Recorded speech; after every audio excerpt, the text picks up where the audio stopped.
वाशिम यवतमाळ लोकसभेच्या प्रचारासाठी उदय सामंत राळेगावमध्ये असताना ते ज्या गाडीमध्ये बसणार होते त्या गाडीवर दगड मारण्याचा प्रयत्न झाला। त्यामुळे गाडीची काचही फुटली गेली। ही बातमी जेव्हा त्यांनी प्रसार माध्यमांमध्ये पाहून खात्री केली तेव्हा हा प्रकार घडलेला होता। मात्र या प्रकारात कुणालाही दुखापत झाली नव्हती।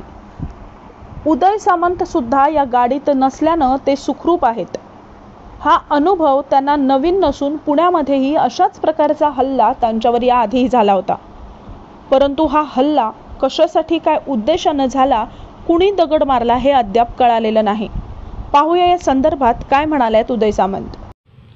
वाशिम यवतमाळ लोकसभेच्या प्रचारासाठी मी राळेगावमध्ये असताना आणि प्रचार सभा सुरू असताना मी ज्या गाडीमध्ये बसणार होतो त्या गाडीवर दगड मारण्याचा प्रयत्न झाला आणि त्याच्यामुळे समोरची काच फुटली।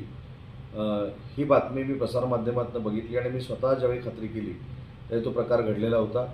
परंतु त्याच्यामधनं कोणालाही दुखापत झालेली नाही। मी देखील त्या गाडीमध्ये नसल्यामुळेच सुखरूप आहे आणि हा अनुभव मला काय नवीन नाही, कारण पुण्यामध्ये देखील अशा पद्धतीचा हल्ला माझ्यावर झालेला होता।